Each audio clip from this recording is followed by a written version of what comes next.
Hello, folks. Welcome back to World War II TV. It really doesn't seem very long since I was last with you because the last show just finished 10 minutes ago. But we're back again with another show in 8th Air Force Week. And this time we are focusing on one person, one crew, one story, which is a fantastic way of looking at the role of the 8th Air Force by that kind of micro vision of one unit. So if you've been following World War II TV for a while, you know that we bring on the big academic historians teaching at universities. We bring on the best-selling popular historians. But one of the things I really like is bringing on those people who are, and I don't want to say amateur in any kind of negative way, but they are not historians as their day job. They are historians very much out of passion. And in this case, it's because Justin Burke, my guest, it's his grandfather we're talking about. So it's important if you are watching this and you have a story, you don't have to be a published author, you don't have to have a PhD. If you know your subject, want to come onto World War II TV, drop me a line and we can work a way of fitting you in. So there we are. Without further ado, I'm going to bring my guest in, Justin Burke, NSA. It's his grandfather we're talking about. So good afternoon, Justin. How are you today? Very good. How are you guys doing? I'm good. Just a bit phased because it's going straight in from one show to another. But anyway, we're here now. So obviously I just said it in the introduction there. We're talking about your grandfather here. And so you're one of many thousands of people in the US who have someone who served in the 8th Air Force or the 8th the other 8th Air Forces around the world, because thousands and thousands of guys did. But in your case, when you were a young kid, when did you find out about your granddad's story? Was it very early in your life or a bit later on? It's actually a little bit of both. When I was young, I just heard some stories from my mother. My grandfather, who we're going to be talking about, Merle, passed 6 years before I was born, so I never really knew him. I knew him through these stories, and the stories, to be honest with you, weren't all great because he, at that point, obviously in the 50s and 60s, was suffering with PTSD, with survivor's guilt, and was pretty much, as everybody remembers him, trying to find a way to end his life. Although he wasn't actively suicidal, he kind of that's how he spent the last 33 years of his life.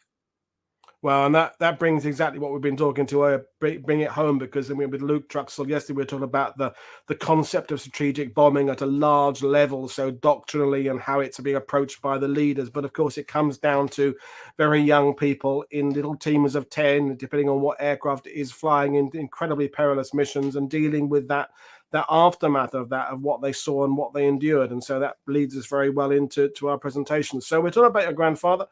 Mel, so I've done the PowerPoint tonight, so I'm in charge of it. So Merle D Green and the crew of the Green Hornets. So we'll kind of do this, folks, as kind of a halfway between a presentation and a chat. We will have time for some questions, but it won't be as long as the earlier show because we're talking about one person.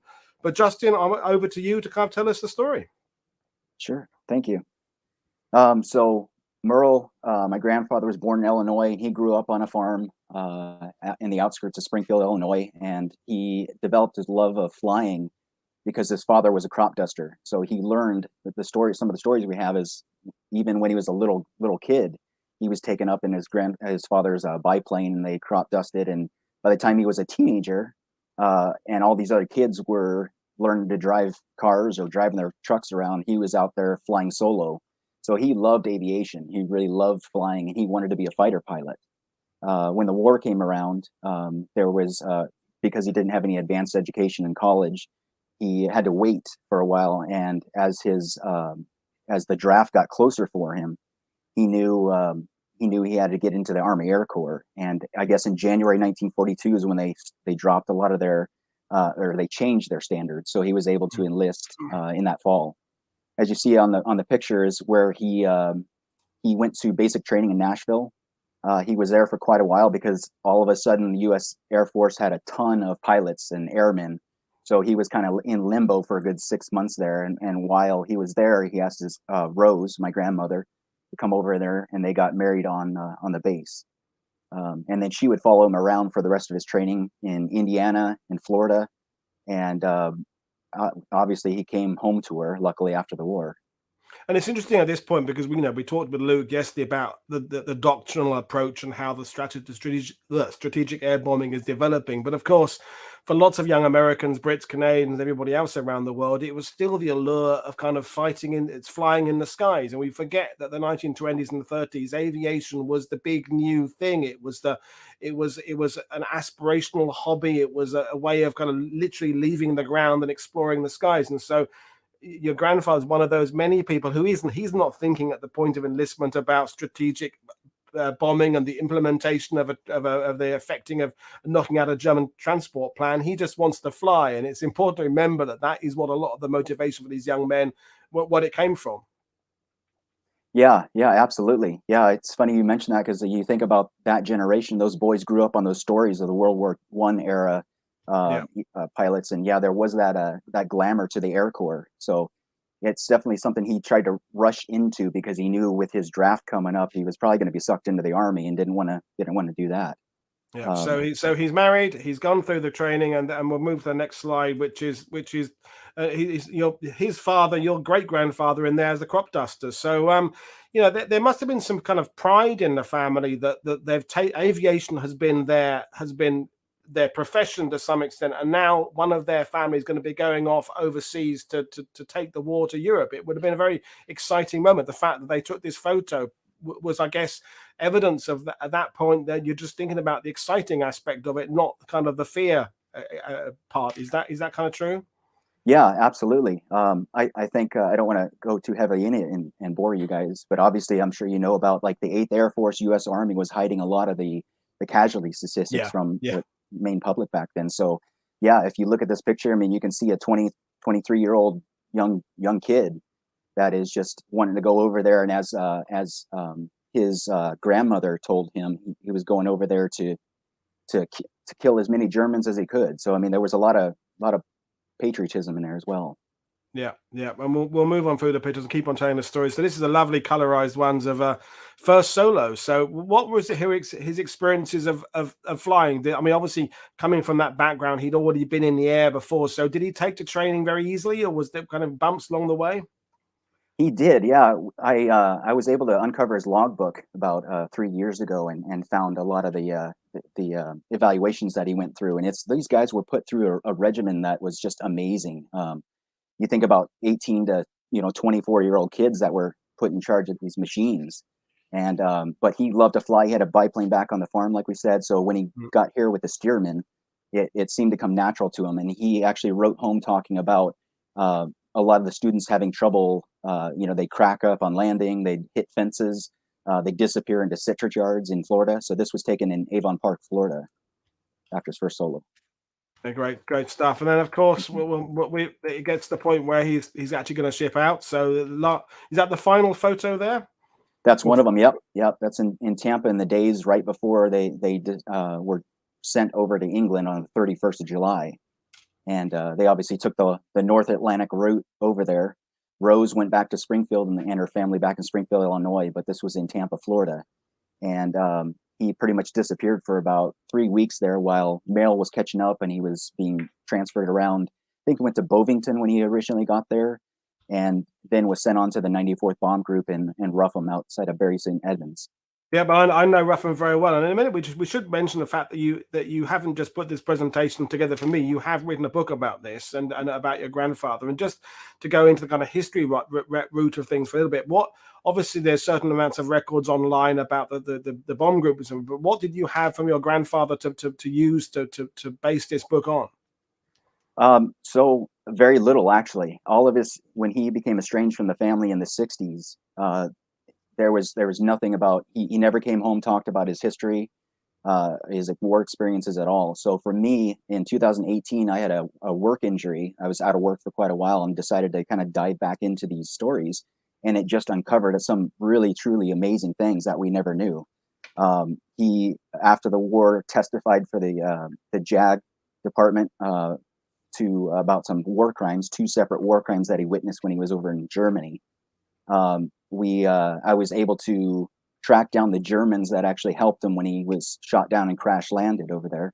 And there's just been so many amazing stories that have popped out of this little genealogical research project that happened. So I'm very fortunate to meet everybody and talk to everybody about it. It's one of those things, the revolution of the internet the last 10, 15 years, is that working on these projects 30 years ago was much harder. And now there are so many great resources, the American Air Museum's websites and the digital collections, that now that it is easier to find, the logs and the aviation logs and the mission details and that. And there are so many other people out there who have information about particular units, which brings us to the 94th Bomb Group. And, I grew up because my football team is Ipswich. Ipswich is just a few miles away from Ruffham. So I spent many time visits to Ruffham Airfield as a kid. And so the 94th was a unit I knew about from very early on. So in your grandfather's case, you're leaving US and arriving in fairly rural England. The East Anglia we talked about in the earlier show is fairly open and expansive and flat, and it was ideally suited for the missions into Germany. But coming straight from the US to sleepy Suffolk must have been a bit of a culture shock. Yeah, I think so. And actually, when he got over there, we got a few letters that he sent back through Vmail about his experiences over there, and specifically visiting London. Obviously, all the Americans want to go and see London, an amazing place and such an amalgamation of cultures and servicemen from all over the world. So I think for somebody that grew up in rural Illinois, that was quite a culture shock for him too. Yeah. And what time of the year did he arrive? Well, what date did he arrive at Ruffham? So August 18th, 1944.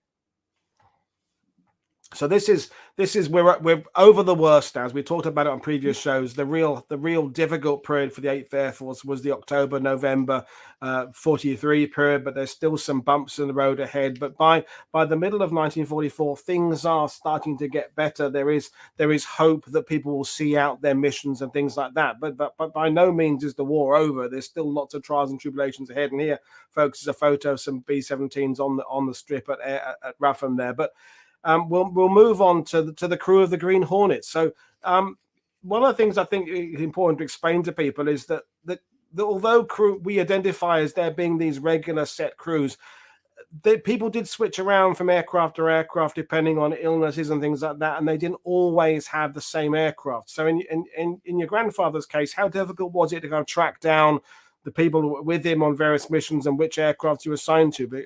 Because it could vary quite a lot from day to day. Yeah, absolutely. So when my grandfather got there as a pilot, he had to do like a little tenure under some senior flyers. So he had 2 missions where he was placed on a whole different crew as the co-pilot. And on his 3rd mission is when he was allowed to have the rest of his crew fly their first mission together as an intact crew. And a few other members on the team on this the Green Hornets, they were able to fly separate missions as well. They flew a couple missions when they did some supply drops to the Marquis, and they experienced some ground-to-air rockets that were fired out of Germany. That's a kind of a touchy subject because there's not a lot of evidence to support that. So it's kind of interesting to actually see this stuff in the group recorded history. And then witnessing the ME-262 was obviously just an amazing interaction, I think, for anybody at that time. But these young boys were able to experience that.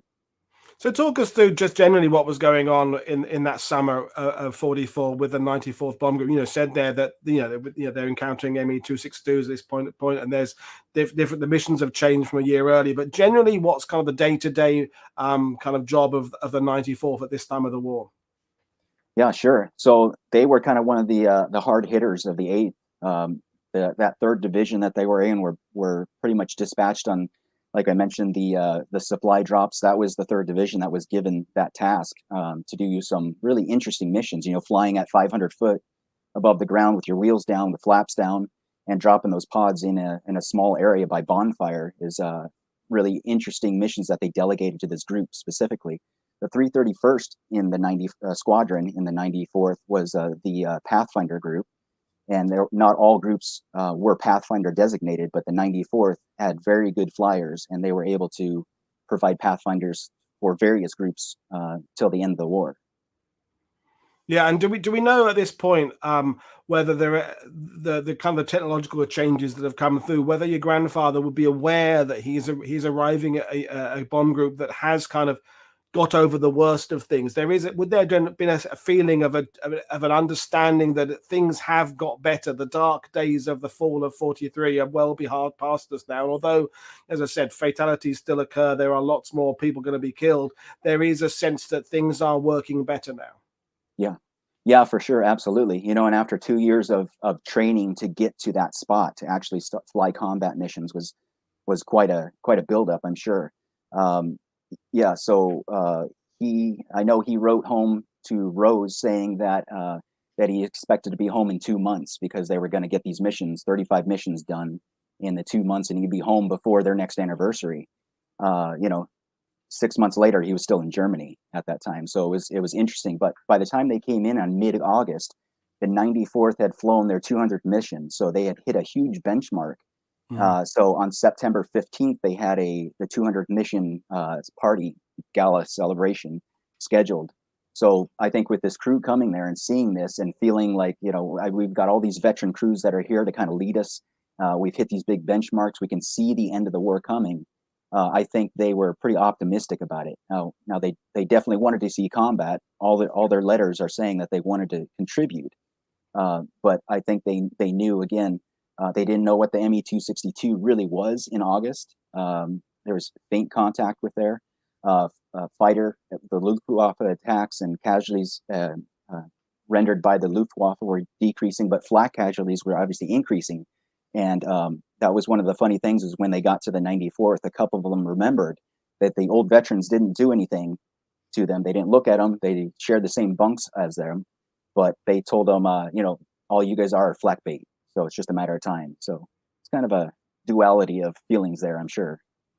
No, definitely. And it reminds us well that we talked about in the previous show is that for historians, when we look at a bomb group's full history from when they first arrived in the UK from 42 or 43 right through to 45, for most of the crews, they only saw a snapshot of that. So they arrived either at the very dark times or a better time, and the people they served alongside, some had been there earlier, some hadn't, but often these guys are arriving at the same time as the other people in their same crews. They haven't experienced the earlier bits, or so they only can take it at the face value of what the spirit and mood is when they arrive there. And say, generally speaking, with August 44, the Normandy campaign is moving ahead. The war is being taken to the Germans now. There is a feeling that the end is in sight now. So it's an interesting time to have joined a unit. But of course, the whole point of the story is that that there is a bad ending coming. So let's talk about let's talk about the aircraft first, because the aircraft he joins the Green Hornets. How did the name come about? Was that already the aircraft's name, or was it that this particular crew that gave it the name? It was this particular crew, obviously probably from my grandfather's last name. And it's funny because the aircraft they were given that they called the Green Hornets, they only flew on once, and that was that last fateful day. But before that, it was called Cax Flak Shack. It was also named Erie Ferry. It arrived at Rougham on December 26, 1943, when the new G models were coming out. So it was a really sharp plane by the time it got there, and was upgraded to combat readiness. So by the time 9 months of combat operations were on that aircraft, they got it, and she was a beaten up bird by then. But he was used to flying older, tough aircraft, and I think that he kind of just from what everybody says is that he was an amazing pilot. Everybody had a lot of confidence in him to get them home, and I think that's kind of ironic, because obviously their first mission together as a crew had some pretty unfortunate events happen. Well, we're going to get to that first mission now. So, and this is the B17, its number there, and you can see there. So there's the important digits of the 653, the last digit there, and this is the order of the mission that day. So we're talking about September 44. So what was the purpose of the mission? What was its intention, and how large was it for the 94th? Sure, yeah. So it was all about oil. Oil was the mission of the day for that day, hitting a refinery, and this one far into central Germany at just southwest of Leipzig at a town called Bohlen. And Bohlen Works was the second biggest synthetic oil manufacturing center in Germany. So it was on the top of the list for U.S. Air Force Command. So it was quite a lengthy flight down there that they did. I think the crews that did return, it was a good 8 hours or something like that. I think it was. But this is their formation. The 94th sent out, I think, 36 of these ships. As you can see my grandfather's plane there on the right, the Green Hornets, is actually on the bottom left of the bigger diagram. and they were put in the back because they were the new crew. They were given the old ships and put in the back of the formation to follow. And not only that, a lot of them talk about by the time that flak gunners on the ground got a fix on those locations, they were firing towards the rear of these elements. So they put like the expendable new guys in the back. What made it worse is the guy behind him that says Hall, he was supposed to kind of cover 6 o'clock, obviously, but they had engine troubles over the channel, so they turned back. So my grandfather's plane was the rear end of the whole thing and very susceptible to ground and air attacks. And the other thing I want to point out real quick is if you can look in that the bottom, bottom section of there on the right side, there's a ship called Duda, D-U-D-A. And that is the other fateful ship that they ended up having a midair collision over the oil refinery. Now this is where things can go very badly. When we Paul and Mike talked about the importance of the box and how it had been worked out through how not to do things. They've worked out that have all these guns by now. They've got the chin turrets with the guns firing forward because they know that had been an earlier problem. But it's only as strong as the weakest part of the link, and the box works because of all these machine guns working in a 360. But if you lose that one aircraft across or a couple of aircraft on there, the overall effectiveness of that group to get to its target and protect itself becomes weaker, which is obviously going to become integral to the story later on. So tell us how the mission went from your grandfather's point of view. Yeah, sure. So it was actually pretty rough going from the time they got over Belgium. They entered over a thin front over Belgium, and they were the 3rd Division and the 94th were in the further back of the setup there. So they were fighting contrails and severe prop wash for what they were saying at least 4 hours to get to the target. So these guys were exhausted before they even hit the target, before it bombs away. But they entered it over Belgium. They kind of skirted to the south a little bit, dodging some flak fields. They were able to scoot around Frankfurt and enter in what the Germans call the Southern Bomber Corridor. And it's known for a lot of the flak gunners there that it was a corridor that led into the central area of Germany and a lot of the heavy industrial area. It was known as like a highway for U.S. Air Force planes, high and low altitude, to enter into central Germany. So they used that. They flew down to throw a lot of the German gunners off. They flew towards Czechoslovakia, and they came so close that they were shot at by some of the batteries around Brux. And on that route near Kaiserlautern, they were shot at by some surface-to-air missiles, which were rockets back then, but the forerunners to missiles. So they encountered a couple what they call rocket flak experiences there too. They went around the far side, and this is where they detached from the 100th Bomb Group, where they went over to Ruhrlen, and they just got hammered over there. One of the most horrible days over the Ore Mountains where the 100th Bomb Group occurred. And it was because of a bad recall order. I guess the transmissions didn't get through, so the 100th was separated and just pounced on by the Luftwaffe. So my grandfather and his crew and the whole group was able to watch this unfold from afar, and they turned and finally got up to the bomb run and did about a 10-minute bomb run over to Bolin. Yeah, well, it's falling stuff, and we're assuming that given that the masters of the air is about the 100th Bomb Group, is that this mission will be part of the series when it airs, whenever it's going to air next year, because as you said, it is one of those dark days in their history. So, folks, this part of the story at least will almost certainly be in that TV show when it comes out. But back to you for the stories. So things are going worse for another group elsewhere, but at this point, your grandfather's it's not the worst. I mean, it's obviously their first one with this aircraft. It's not the worst day, not the best day, but things for your grandfather take a turn for the worse. Yeah, sure. Yeah, so on that bomb run, as they were approaching, they were hit by the group was hit by a ME 109, and he came so close, zipped through their formation, passed through the formation completely. And the reports from other people, other planes, was that this guy was on a suicidal mission, trying to ram somebody. But he got through the whole formation, doubled back, came back, and tried to fix on my grandfather's plane in the back, and ended up swerving off before making contact again. Above them at this time, that's when they saw what they later figured out was an ME 262 flying overhead, and they were getting ready to coordinate attack. Luckily, they didn't attack the 94th or anything, but they were in the area and saw that at an extreme altitude, these twin contrail patterns, they could notice up there, and they didn't know what it was until later on. But one of the, I guess, more unfortunate things is as they were approaching just minutes out from bombs away, another friendly formation of B-17s crossed paths. So we had two groups of 36 aircraft completely passing through the formations. And they didn't say like they passed above them. The official records say that they mixed them up so bad that they stretched out the formation. Everybody took evasive maneuvers. So, less than 2 minutes on the bomb run, they weren't able to regroup, reorganize. They kind of just had to hold positions and drop. The drop on Bolin Works was good by the front runners, the first group of B-17s, but the second group hit far wide. As everybody's making that turn off to the rally point after dropping bombs, everybody's trying to catch up and reorganize a little bit. And this is kind of when it occurs.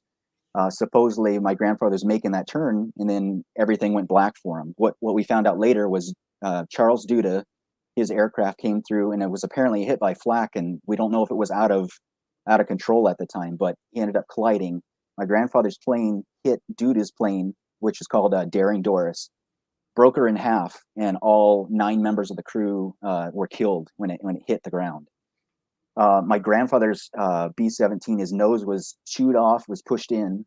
So it was completely open to the elements at that time. The cockpit was split open. The top turret gunner was slammed down. They lost 2 engines immediately. A third was on fire. They were at 27,500 feet, and they all lost consciousness, whether they were hit by something, hitting the airframe, or the jolt itself. But all 9 members on that aircraft, even the tail gunner, was knocked out unconscious. My grandfather woke up about a couple minutes later, doesn't really know, and they were getting close to 30,000 feet. He could tell that the oxygen system was knocked out. He could tell he was getting ready to pass out again, and he could tell that the plane was getting ready towards a stall. So because the cockpit was open, everything was pretty much flash frozen. He had very thin gloves on at the time, and I guess they hit so hard that it blew 3 of the 4 gloves off of the pilot. So the co-pilot had both of his gloves blown off, his helmet blown off. My grandfather lost 1 glove, and they immediately got severe frostbite. Their hands just froze up, turned black. They had concussions, both pilots, and my grandfather was spitting up blood. So he had some sort of internal injury at that time. So as he's climbing and getting near to the point of the stall, he can't handle the yoke with his hands at all. So the only thing he could do was cut the throttle off completely, and he put the plane into this tragic dive, really extreme dive, that one of the waist gunners said he was surprised that the wings didn't come off. They were going down so fast. But they got him down to less than 5,000 feet where there was breathable oxygen, and they were able to pull up just about 5,000 feet, and on 1 engine on fire, 1 good engine. And obviously the rest of the bomb group was about 90 miles away by the time everybody kind of woke up and got their bearings. Yeah. Wow. I mean, I assume that it has probably taken you longer to tell that story than the actual seconds that are passing in this moment when it's all happening, it's so very suddenly. And, you've pretty much in one mission brought all the potential threats to an aircrew together. There's enemy fighters, enemy jet fighters, flak, mid-air collisions, the weather, and loss of instrumentation, and all coming together in one terrible few minute sequence. It's a kind of a perfect storm of everything that can go wrong goes wrong. So where by the time they've lost altitude, where are they in Germany at this point? So they're about 30 miles south of Bolin, near a small village called Rüstorf. They're still a little north and northwest of Zwickau, down there, and at 5,000 feet, where the rest of the group's just gone out of visual contact. So they had lost their maps, their instrumentation. They had basic compasses. They had a stopwatch. They knew where the sun was at. And my grandfather, obviously operating as a rural farmer, a cropduster, was fairly confident in operating with limited kind of technology. But because the nose compartment was torn open, all the maps, all the gear, all the drift meters was all damaged or been shredded. The bombardier was hit by a propeller from Daring Doris and pretty much took off the bottom of both legs. And he ended up bleeding out a couple minutes later. But the navigator in the same compartment had broken a leg. He had frostbite on one of his hands. and he ended up dragging the bombardier out of that front compartment and pretty much squatting this guy's weight up onto the platform underneath the top turret behind where my grandfather was at.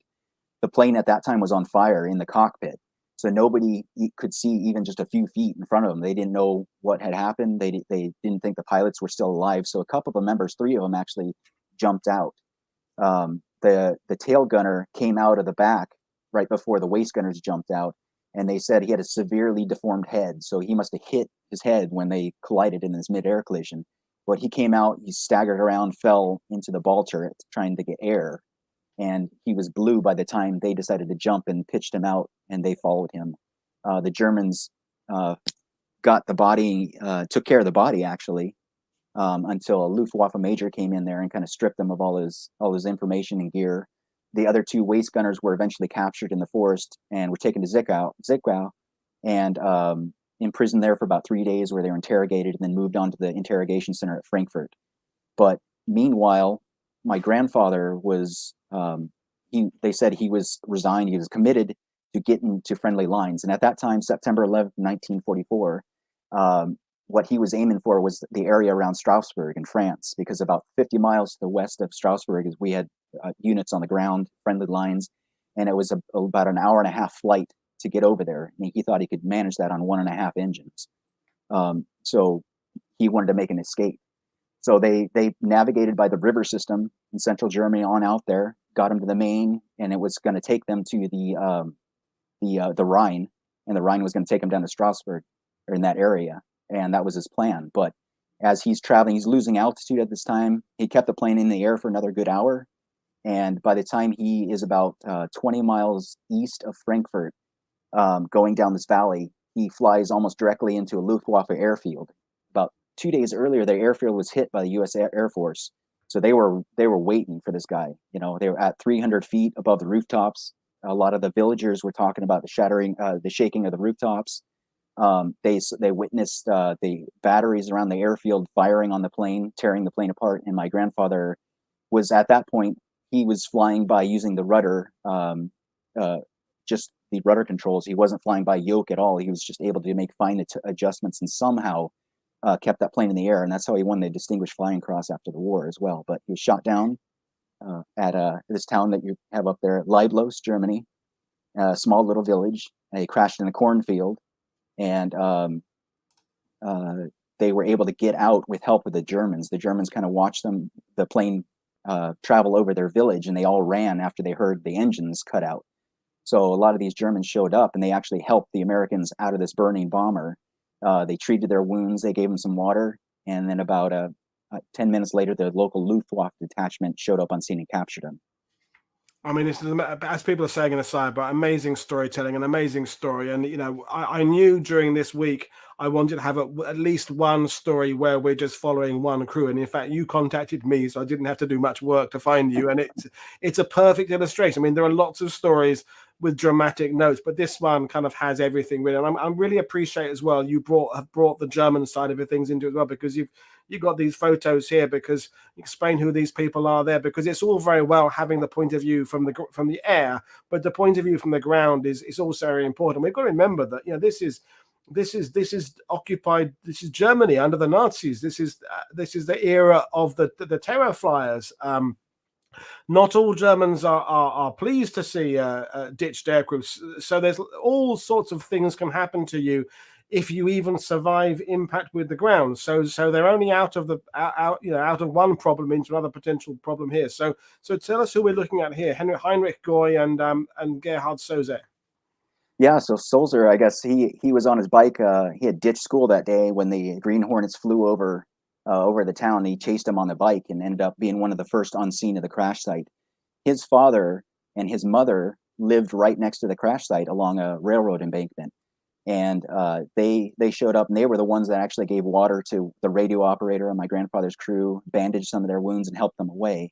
But Gerhardt's father, for doing that, was summoned and interrogated harshly by the Gestapo the next day because they were seen to have contact with these terror flyers. Heinrich also was on his bike in the middle of town, saw the aircraft get shot up, and he showed up on scene as well. His story is kind of interesting because in the days afterwards, after the Luftwaffe had taken everybody away, the aircraft obviously remained in the cornfield for another month before they cut it apart and used the scrap. So in those following days, after the Luftwaffe and the local police gave up the site, all the locals decided to come and scavenge the plane. And Heinrich talks about being able to sit in the tail gunner's position behind these heavy machine guns. He took the handles from the waist gunners and used them as handles for his bike. And he also saw one of the Americans, my grandfather's bombardier, who they were very good friends. He was the bombardier that was killed in that collision. He saw the body afterwards, and he saw them bury the Luftwaffe buried him afterwards. And the locals didn't like how the body was treated, so the local caregivers unearthed him and moved him to the local cemetery, and they kept the bombardier there for till I think May of '45, when the U.S. came in and reinterred those guys. This is the chap here, isn't it? Friedrich Geisman is the guy that he was. So he I'm just reading your own caption here. You know, he worked the cemetery and he wanted his burial to be done better. I wonder whether, because they saw this aircraft coming in and it looked an absolute mess, wouldn't it? Even though it was, if you were German, it was an enemy aircraft, depending on your point of view, it's still human beings in a terribly perilous situation. I wonder whether just seeing an aircraft that stricken, whether it had been German, British, American, kind of there's some kind of human compassion comes out from just and seeing the bravery of someone actually bringing this aircraft in and not completely disintegrating on impact. I wonder whether that kind of is where the sympathy came from. Whereas when you see them aircraft flying over at high altitude, they're kind of faceless and it's just like a machine, but seeing it coming in like that, you're appreciating the kind of the human desperation. I wonder whether that had something to do with it. Yeah, I think so. And that's the kind of impression I get, especially from the Sulzer family, but the community in general is just amazing. They still are amazing. I was able to visit them in August of this year. But yeah, I think so, because the stories tell about, like, they had sons on the Eastern Front, on the Western Front. They had sons and people that were involved in it. And with all the propaganda going on at the time, like you talk about, they were the terrorfliegers, the murderers of women and children. So to do that was an incredible act of humanity and compassion that is just amazing. And I was fortunate 77 years later to be able to go there. And Heinrich Goy, the other boy in that picture, he's still alive. He's the last known surviving witness to the crash. And he was there, and I was able to talk to him. And the mayor greeted me. And gave us a little ceremony. I dedicated a plaque to them, and then the local historical group actually gave me this. Raise it up, which is the emergency act. The escape. Yeah, that they took in the days after, when the plane was still laying there on the in the field. So incredible! I won't ask how you managed to get that back on a flight from Europe to the USA. A few questions from customs and things, but right. But anyway, but your grandfather has managed to save part of the crew. He's brought this aircraft in as these other three have jumped out, but his own ordeals are only really just beginning, aren't we? So we're moving to the kind of the next phase of the you said the Luftwaffe base was nearby. So what happens to the survivors and your grandfather? Yeah, sure. So half of them were obviously captured back more towards the bomb target area. And they were eventually shipped to Frankfurt, this interrogation center, and they were sent off to Stalag Luft 4. And these guys were actually involved in the death march of January 1945, when they were pushed out. The Russians were obviously coming in. They abandoned the camp, and they were on the road for 86 days, just living on the road. So that's an incredible story in itself. Could be a book in itself, right? And they are. But my grandfather, the co-pilot, the navigator, and the radio operator were captured on the 11th. They were taken to a local jail, and they were sent to Frankfurt. This is his intake photo that they have at Stalag Luft. You can see his POW number there. He had the tips of his ears were frostbitten. The tip of his nose was frostbitten. His right hand was completely, both hands were frostbitten, but his right one was horrible. Said by the time a day later, when he got to Stalag Luft here and talked to his interrogator, his hands were black. They interrogated them. They separated the crews. They interrogated him, and they put him in a cell. But they call it the snake pit. Now, some people know about Stalag Luft, about the cooler, where a lot of the flyers were taken. RAF and US flyers were put in these coolers. But I guess for the more obstinate type of flyers, they threw him in what was called the snake pit. So he stood there in solitary for a good day. And a German orderly came in and cut the back of his hands open because they were blistering so bad. And he said all this fluid kind of came out.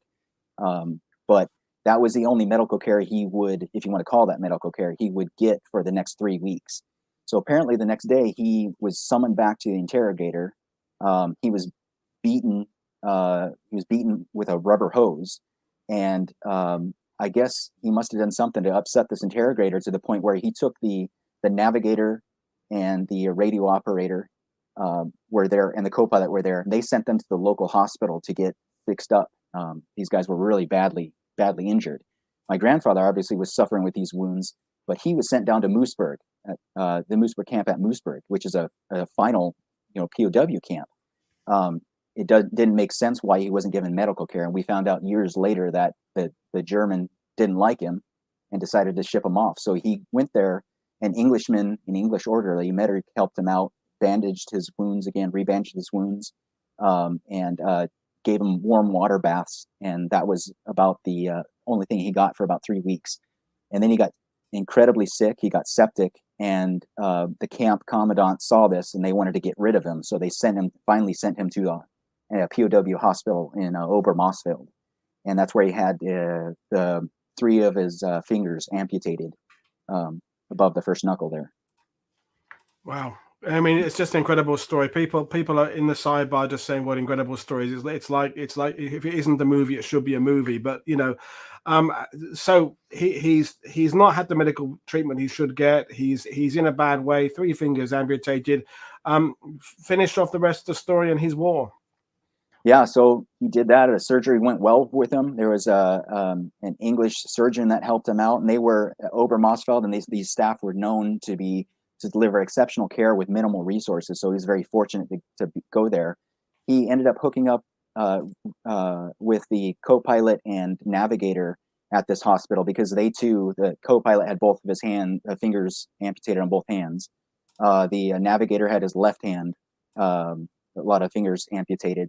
So they were taken to this rehab center. For some weird reason, my grandfather and the co-pilot, who had these hand issues, were going to be repatriated. So they ended up in January, had a repatriation a process go on that they were included in. But the navigator was actually kept there. He didn't qualify for some reason, we don't know. But he was sent to Nuremberg camp, and then they ended up going down to Moosburg as well, and were freed there by patent. The funny thing is, when he got to Nuremberg, he saw this man that looked very familiar to him that showed up one day. They went up and people were watching, and he had met up with his brother who was shot down. He was in the 15th Air Force, and they just randomly happened to meet at Moosburg after not seeing each other for 3 years, with training and everything prior to that. So my grandfather came back, and he initially did just fine, kind of getting back into the habits. He went back to work on the farm. But after a little while, he started having problems, some drinking issues. My mother and her brothers remember him having night terrors and having a lot of symptoms that are characteristic of PTSD. So he suffered with that for the next 33 years of his life. He kind of just disappeared after that. In the 60s, he left my grandmother, went up to Chicago, was flying some charters. He apparently was he flew mafia members from Chicago to Las Vegas. He invested in a casino in Las Vegas.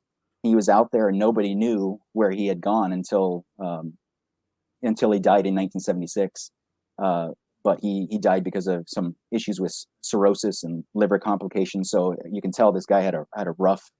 I mean, if you think about it, 33 years is a lot more than the 24-year-old that went to war. Like, he suffered with this the majority of his life, and I feel bad for the guy. But this picture's back in Springfield, Illinois, where he was given the Distinguished Flying Cross. He didn't want to have this this ceremony at all. They wanted to do a parade, but he didn't want anything to do it. Didn't want to be reminded of it. So they ended up talking him into doing this with one of the representatives for the U.S. Air Force and the mayor, and he got it and tucked it away and never really talked about it again. I mean, it brings it all home, really. I mean, we say the show with Luke yesterday, we talked about the evolution of the air doctrine. We talked about it this as a long-term project of months, in fact, years. And in this case, we're talking about a pilot whose actual service within this formation is over in a blink of an eye, relatively speaking, in the air. Then this horrendous experience on the ground that lasts months, and then, as you said there, a 33-year long dealing with the fallout and the repercussions of this extraordinary period of his life. I mean, it brings everything home, really. But the kind of I don't want to say happy ending, but as you said, you alluded to earlier, is that the process of you going back and visiting Germany and being in these locations continued. So this we'll go through the last of your photos. So this is you with the plaque you arranged for the mayor of the town there. So explain what it was like, and how did you make contact with the town in the first place? Obviously, I presume by email and internet, and you told them about your story. But whether they must, you said that these survivors still alive, they were aware of the story already, but perhaps not that anybody was interested in writing about it from the American point of view. Is that kind of right? Yeah, absolutely. Yeah, I was fortunate enough, thank God for the internet, right? Like, Yeah. I was fortunate enough to meet up with, to make contact with the authors that he was researching a lot of the aviation history in Germany and had a lot of research in like their glider program prior to the war and all that. So he knew obviously about the Green Hornets and a couple other American bombers and RAF bombers that crashed in the area. So he was a great resource. I'd never heard, none of us, not even the other families on the crew, knew anything about what happened.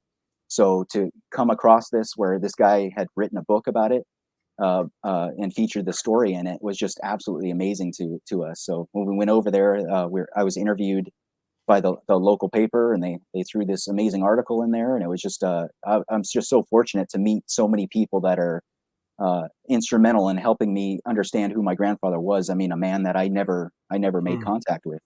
So I'm And very it's lucky. I feel like this is a kind of a cliche, terrible interviewer's question, but you said you never knew your grandfather, but I can only assume visiting that location, you felt at least several steps closer to this man you never met just by literally physically following his route there. It must have brought some connection for you. Yes, yeah, absolutely. Just it's surreal. You know, this is the house that the Luftwaffe had on their airfield. It was later changed into a residential house, but this is where they were kept in the far left back room is where they were kept that first night as POWs, and then eventually transferred to Frankfurt. And I was able to go and visit there and see the actual house. And as you can kind of see, there's still bars on the windows. It's a private residence now, and that the author that I was able to make contact with took us on a tour of a lot of these sites. And we just showed up at this house to look at the house, and the owners came out and invited us in, let us look around, walk around their property. They brought out all these pictures that were of, I guess, kept there afterwards, of the Luftwaffe detachment that was there that has just never been seen. And they just gave it to us. I mean, they were incredibly amazing people to meet. So I couldn't have written it better. And thank you for sharing all this story with us. And there's what remains of Dulag Luft, which is not very much. Right. Yeah, it's funny because like you can see some of these similar wartime photographs of the prisoners crossing these tracks, and then on the right side marching up to the camp itself, and that was kind of like their first, I guess, awareness that we're stuck here, where our wings have been clipped, and we're going to be here to the end of the conflict. Yeah, and then finally, the last photo we have the crash site. So again, this is a trite interviewer's question, but your first time standing there, and you've now fully understood your grandfather's bravery of bringing that aircraft in. He received a decoration for it, yet it left him physically scarred and mentally scarred for the rest of his life. What was it like stepping out of the car and seeing that field for the first time? It was surreal, absolutely very surreal. Like I pictured something in my mind, and it was funny because I pieced together all these hard facts from the authors and the eyewitnesses, and I had an idea in my mind, and I didn't know until I showed up that for some reason what I had imagined was incredibly close and similar to it. So I don't know if that was a coincidence or what, but pretty amazing to see this area 77 years later. And where we're taking the picture right now is where the crew moved afterwards, and they were all captured right here. And Jack Williams, the bombardier, was buried nearby by the Luftwaffe. So Wow. incredible. I mean, incredible is the word. So now's the time to mention, of course, that you have put this together in as a printed of Good Courage is the name of the book. I put the link into the Facebook group below, and it's available to purchase. So, what are your hopes for the book? I originally went into the project thinking like I wanted to preserve this history for our family and for my boys. And if they are the only ones that ever have it on their bookshelf, then that's good enough for me. I've been lucky to have some great support there so far. But I just want the story out there. I think I've been giving away a lot of copies to our veterans here. If they're interested, I really want to get that story out and honor my grandfather and my grandmother, as well as the crew as well. So my idea is I just want to get that story out because it's a very quintessential American tale of like you said, it could be a movie, all these things that they hit in the war. So I just like to get that story out there and hopefully people enjoy it. No, well, definitely. I mean, as I said, and I repeat myself, it's taking the 8th Air Force and it's long story and reducing it to the story of one person and that person's crew and just one mission, and how people cataloging the exploits of the 8th Air Force will talk about a series of missions. I mean, you talked about the fact they'd celebrated their 200th mission. Yet on one mission, one aircraft, and the people on the aircraft go through a lifetime of experiences effectively within a few hours. All those elements we talked about, from the physical cold and the frostbite to the aircraft to flak to enemy aircraft to the probability of maybe being killed by the Germans when you hit the ground, but in fact finding out they helped you. I mean, it just goes. It hits every emotional note. So and fantastic talking to you. And again, I like the fact that you came to me with this story, and it's personal to you, but it's now become personal to me and everybody else watching this. So I hope that people go out there and contact you via Facebook and get that book and learn more from it, because obviously you've given a potted version of it for us tonight. But also I appreciate the fact of the honesty about talking about the fact that your grandfather was clearly broken by this. He never recovered mentally and was a victim of the war. He survived the war, unlike the bomb aimer who was killed, but he survived physically, but mentally he himself pretty much died in that crash as well in September 44. Yeah, for sure. Came home just a shell of the young idealistic man that he left at 23. Yeah.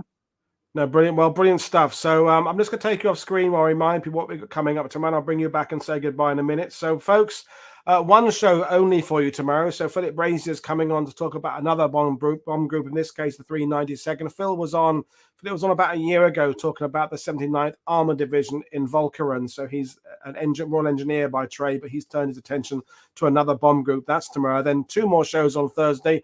We're looking at flak. So we're looking at the general concept of how the Germans put together all this array of weaponry to protect their country. And then Sophie Green is going to be talking about the women of the 8th Air Force. So 3 more shows this week. And then I've got to get ready to set up on YouTube I think it's 12 shows that we're doing about El Alamein and the battles in North Africa. So I'll be putting them on YouTube in the next few days. So I'm really looking forward to that. But right now, I just want to remind people, please don't forget to subscribe to the channel.